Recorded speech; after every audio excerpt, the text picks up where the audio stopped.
wabarakatuh. Kami dari kelompok 2 ingin sedikit memaparkan materi tentang keterampilan guru dalam menjelaskan dan mengadakan variasi. Di sini yang pertama akan menjelaskan hakikat keterampilan menjelaskan. Yang pertama, pengertian keterampilan menjelaskan. Sebagaimana yang dinyatakan oleh Udin S. Winataputra bahwa keterampilan menjelaskan terkandung makna menyajikan informasi secara lisan yang diorganisasi secara sistematis untuk menunjukkan adanya hubungan antara satu bagian dengan bagian yang lainnya, hubungan antara teori dengan praktik, atau hubungan teori misalnya antara sebab dan akibat, atau dalil dan contoh. Lalu yang kedua ada tujuan memberikan penjelasan. Menurut Udin Syaifuddin Saud, tujuan dari keterampilan menjelaskan materi yaitu yang pertama, membimbing murid untuk memahami materi yang dipelajari. Yang kedua, melibatkan murid untuk berpikir dengan memecahkan masalah-masalah. Yang ketiga, untuk memberikan baliknya kepada murid mengenai tingkat pemahamannya dan untuk mengatasi kesalahan paham mereka. Yang keempat, membimbing murid untuk menghayati dan mendapat proses penalaran serta menggunakan bukti-bukti dalam pemecahan masalah. Selanjutnya akan dilanjutkan oleh pemateri yang kedua. Assalamualaikum warahmatullahi wabarakatuh. Saya Adinda Dwi Indah Lestari dari kelompok 2. Di sini saya akan menjelaskan alasan perlunya keterampilan menjelaskan yang dikuasai oleh guru. Nah, yang pertama itu meningkatkan keefektifan pembicaraan agar penjelasan itu bermakna bagi siswa, karena pada umumnya pembicaraan itu hanya didominasi oleh gurunya saja daripada siswa. Nah, selanjutnya sering terjadi penjelasan yang diberikan guru itu tidak jelas bagi murid, tetapi hanya jelas bagi gurunya sendiri. Mungkin ini disebabkan karena gaya bahasa guru yang digunakan itu belum dapat dicerna oleh siswa atau tidak sesuai dengan tingkat perkembangan pemikiran siswa. Kemudian selanjutnya, tidak semua siswa dapat menggali atau memahami sendiri pengetahuan dari buku atau sumber lainnya. Nah, oleh karena itu, guru perlu membantu menjelaskan hal-hal tersebut. Selanjutnya, kurangnya sumber yang tersedia yang dapat dimanfaatkan oleh siswa dalam memahami pelajaran. Di sini guru perlu membantu siswa dengan memberikan informasi-informasi lisan berupa penjelasan yang cocok dengan materi yang diberikan. Terima kasih. Wassalamualaikum warahmatullahi wabarakatuh. Assalamualaikum warahmatullahi wabarakatuh. Perkenalkan, saya Siti Fatmawati. Saya akan menjelaskan tentang komponen-komponen keterampilan menjelaskan dan prinsip-prinsip keterampilan menjelaskan. Komponen merupakan bagian dari keseluruhan. Menurut Udin Syaifuddin Saud dalam bukunya berjudul Pengembangan Profesi Guru yang menyatakan beberapa komponen keterampilan menjelaskan yang meliputi komponen merencanakan. Sedangkan komponen perencanaan itu sendiri terdiri dari isi dan penerima pesan. Isi pesan materi ini meliputi dari analisis, penemuan jenis hubungan, penggunaan hukum atau generalisasi. Analisis masalah keseluruhan dalam hal-hal ini termasuk mengidentifikasi unsur-unsur apa yang akan dihubungkan dalam penjelasan tersebut. Penemuan jenis hubungan yang ada antara unsur-unsur yang dikaitkan tersebut. Penggunaan hukum atau generalisasi yang sesuai dengan hukum yang telah ditentukan. Yang kedua, penerima pesan. Penerima pesan itu kan siswa ya. Merencanakan suatu penjelasan harus mempertimbangkan penerima pesan. Jadi guru itu harus mempertimbangkan si penerima pesan itu, siswa itu. Penjelasan yang disampaikan tersebut sangat tergantung pada kesiapan anak yang mendengarkan. Hal ini berkaitan erat dengan jenis kelamin, usia, kemampuan, latar belakang, serta lingkungan. Oleh karena itu, dalam merencanakan suatu penjelasan harus selalu mempertimbangkan faktor-faktor tersebut. Yang kedua, penyajian suatu pesan. Setelah merencanakan penjelasan yang baik, penjelasan yang di atas yang baik itu, penjelasan atau penyajian diharapkan baik pula sehingga dimengerti oleh siswa. Penjelasan yang diberikan dapat dipahami sesuai dengan tujuan yang diharapkan. Dalam penyajian, suatu penjelasan dapat ditingkatkan hasilnya dengan memperhatikan hal-hal sebagai berikut. Kejelasan. Penjelasan hendaknya diberikan dengan menggunakan bahasa yang mudah.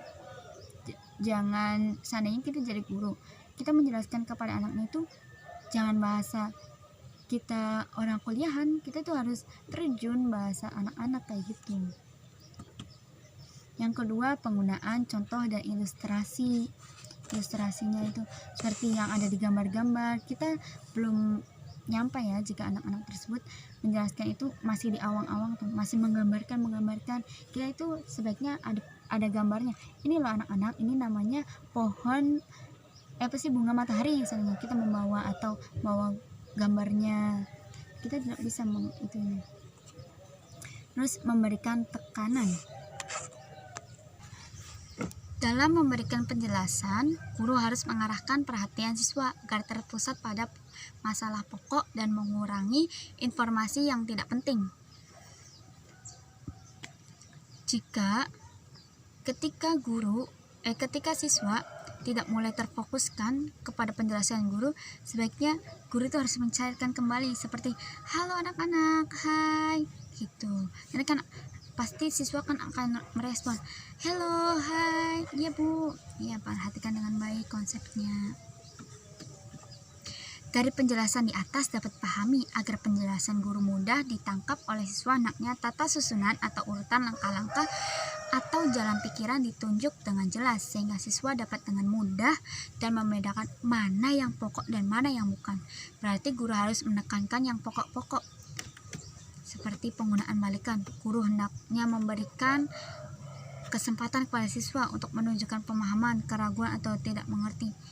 Kan biasa ya, sering banget nih guru-guru pasti nanyakan, ada yang mau ditanyakan atau ada yang mau menyampaikan sesuatu atau ada yang belum paham atau bagaimana gitu kan, biar tuh siswa dan guru itu ada komunikasi dalam kelasnya. Penggunaan balikan tersebut menurut saya seperti itu ya. Terus hal tersebut dapat dilakukan dengan cara memberikan ikhtisar dan pengulangan, mengurangi atau mengatakan dengan kalimat lain yang jawaban yang diberikan peserta didik. Saya sedang makan ayam, misalnya kayak gitu. Kita bisa menyederhanakan. Seandainya kita menyebutkan namanya, Andi sedang makan ayam atau bagaimana, ayam itu enak atau bagaimana gitu tuh, dengan kalimat yang sederhana. Mungkin anak-anak kan masih belibet ya bahasanya, kita sebagai guru itu mensederhanakan. Memberikan tanda atau isyarat lisan seperti pertama, kedua, dan sebagainya biar ada balikan tanggapan itu. Seperti contohnya dalam pembelajaran Pancasila. Pancasila yang pertama apa anak-anak? Ketuhanan yang Maha Esa. Kedua, kemanusiaan yang adil dan beradab, dan seterusnya. Kita bisa memakai 1, 2, 3 Yang selanjutnya itu prinsip-prinsip keterampilan menjelaskan. Menurut Wardani, sebagaimana yang dikutip oleh J.J. Hasibuan menyatakan, prinsip-prinsip menjelaskan perlu dipahami antara lain. Ini ada 6. Yang pertama, penjelasan dapat diberikan di awal, di tengah, atau di akhiri jam pertemuan, tergantung pada keperluan. Penjelasan dapat diselingi tanya jawab.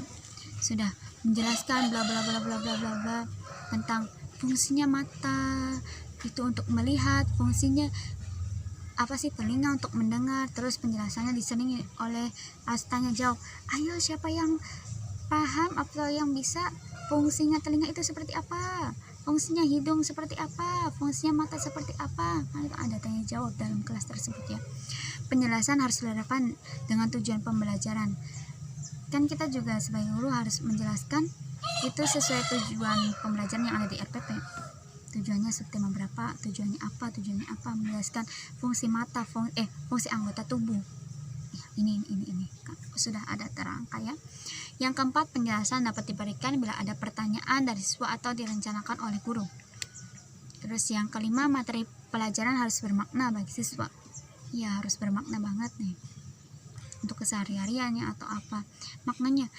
Kita contohnya ya pembelajaran yang bermakna, kita harus membuang sampah pada tempatnya karena jika kita membuang sampah sembarangan akan banjir. Nah itu sangat bermanfaat. Oh berarti maknanya kita jika membuang sampah sembarangan kita akan kebanjiran ya Bu. Nah iya itu termasuk seperti itu makna baik keseharian siswa atau bisa dilakukan di sekolah, di rumah atau di lingkungan masyarakat yang lainnya. Penjelasan harus sesuai dengan kemampuan siswa. Kurang lebihnya mohon maaf. Wassalamualaikum warahmatullahi wabarakatuh. Bismillahirrohmanirrohim. Saya Nida Hanifah di sini ingin menjelaskan tentang pengertian keterampilan mengadakan variasi serta tujuan keterampilan mengadakan variasi.